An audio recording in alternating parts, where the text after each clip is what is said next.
Chapter 3 है, उसमें ये था कि एक कोई भी कॉन्ट्रैक्ट, फॉरवर्ड कॉन्ट्रैक्ट हमें सपोज़ करना है जिसमें जो है हम T0 पे एग्री कर रहे हैं कि हम T1 पे अपना जो है वो कॉन्ट्रैक्ट करेंगे, ये वाला कि T0 पे हम एग्री कर रहे हैं कि हम T1 पे यूरो लेके USD देंगे, मतलब USD देके यूरो हमें मिल जाएंगे। अब इस हमने देखा कि हमारे पास ऐसा कोई कॉन्ट्रैक्ट एग्जिस्ट नहीं करता, तो हमने इसको बनाने के लिए क्या किया, इस जो भी कॉन्ट्रैक्ट बनाना होता है ना, तो उसकी पहली जो कंडीशन शुरू करनी होती है ना, वो यही होती है कि आप उसको दो हिस्सों में तोड़ दो। मतलब ये T1 पे यूरो मिल रहा है, तो T1 पे यूरो मिल रहा है, और T1 पे USD दे रहे हैं, तो T1 पे USD दे रहे हैं।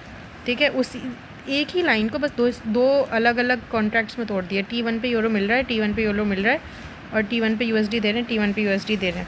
ठीक है, ऐसा कोई कॉन्ट्रैक्ट हमारे पास एग्जिस्ट नहीं करता था, हमें बनाना था। T1 time for execution of contract exchanging these currencies.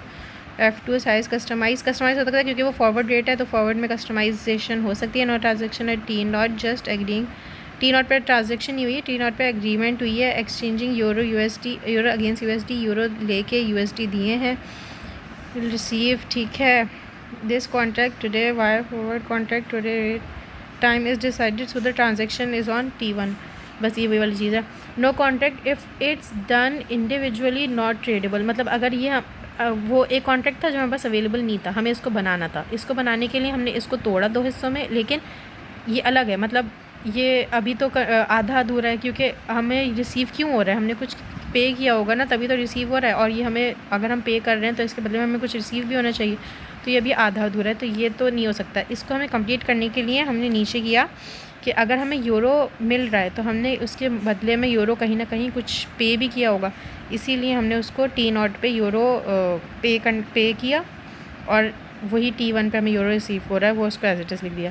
फिर यहाँ पे T1 पे हम USD पे कर रहे हैं, तो इसका मतलब ये है कि हमने T0 पे कहीं ना कहीं USD पे किया भी होगा। तो T0 पे USD पे किया ताकि हमें USD T1 पे रिसीव हुआ। और जो ये वाली कंडीशन है, ये इन्वेस्टमेंट वाली है, क्योंकि जब हम पैसे खुद से लगाते हैं कि हमें फ्यूचर में वो पैसे मिले या उससे बढ़ के पैसे मिले, तो वो इन्वेस्टमेंट वाली कंडीशन होती है कि हम किसी चीज़ में इन्वेस्ट कर रहे हैं, फिर फ्यूचर में हमें और ज़्यादा पैसे मिलेंगे। और लोन होता है कि हमें अभी पैसे मिल रहे हैं, हम बाद में वापस कर देंगे।